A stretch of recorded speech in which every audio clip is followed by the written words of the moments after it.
বিহালী সমষ্টিলৈ আহি পেলাই মন্ত্ৰী পীযুষ হাজৰিকাদেৱ, শিক্ষামন্ত্ৰী ৰণোজ পেগু ডাঙৰীয়া আৰু আমাৰ বৰ্তমানৰ সাংসদ বিহালীৰ সাংসদ ৰঞ্জিত দত্তদেৱৰ উপস্থিতিত বেদেতিত এখন স্নাতক আদৰ্শ স্নাতক মহাবিদ্যালয়ৰ আধাৰশিলা স্থাপন কৰে।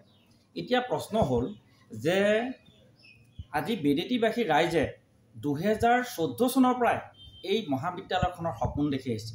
কাৰণ সেইখন সময়ত তদানীন্তন MP RP শৰ্মা ডাঙৰীয়াই বিজেপিৰ RP শৰ্মা ডাঙৰীয়াই সেই মহাবিদ্যালয়খন হ'ব বুলি তেওঁ তাত এটা ভৱন নিৰ্মাণ কৰিছিল।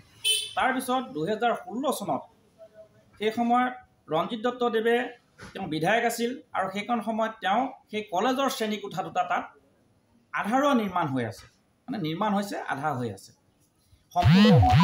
আৰু 2019 চনৰ 21 মাৰ্চত নিৰ্বাচনী সভাত অসমৰ বিজেপিৰ মুখ্যমন্ত্ৰী হিমন্ত বিশ্ব শৰ্মাই আহি যে ৰঞ্জিত দত্ত ডাঙৰীয়া জিকিলে বেদেতিত আমাৰ আদৰ্শ মহাবিদ্যালয় স্থাপন হ'ব বুলি পুনৰ প্ৰতিশ্ৰুতি দিলে।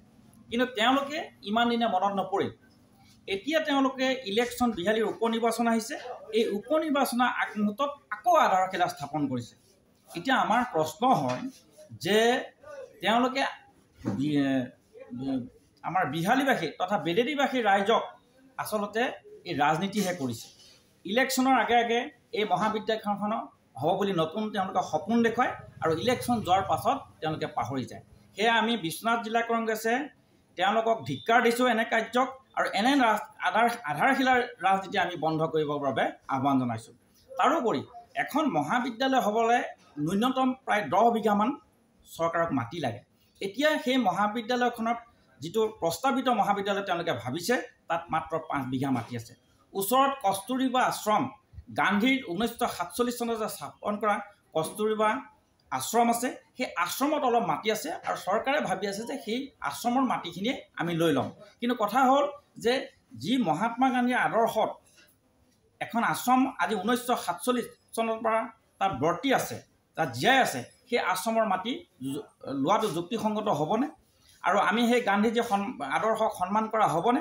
কাৰণ আমি দেখিছোঁ যে যি শিক্ষানীতি ভাৰত চৰকাৰৰ যি নতুন শিক্ষানীতি, এই শিক্ষানীতি মতে যে LP স্কুলবিলাকতো ভকেশ্যনেল শিক্ষা আৰম্ভ হ'ব লাগে। আৰু আমি দেখিছোঁ যে এই কস্তুৰবা আশ্ৰমখনে বহুত দিনৰ পৰা আমাক শিপিনীবিলাকক শিক্ষা দিছে। এনেকৈ বহুতবিলাক ভকেশ্যনেল ট্ৰেইনিং তাত চলি আহিছিলে। গতিকে তেনে এটা শিক্ষানুষ্ঠানৰ বুলিয়ে ক'ব লাগিব, তেনে এখন আশ্ৰমক, এটা ট্ৰাষ্টক তেওঁলোকে তাৰ পৰা মাটি অনাটো যুক্তিসংগত হ'বনে? সেয়া বিহালীবাসী মানুহৰ মাজত প্ৰশ্ন উদয় হৈছে। আৰু সেয়া আমি চৰকাৰক এই মাটি আৰু ক'ৰ পৰা আহিব, প্ৰস্তাৱিত মাটি ক'ৰ পৰা আহিব তাৰ এটা স্পষ্টীকৰণ দাঙি ধৰিবৰ কাৰণে আমি বিশ্বনাথ জিলা কংগ্ৰেছৰ পৰা আহ্বান জনাওঁ।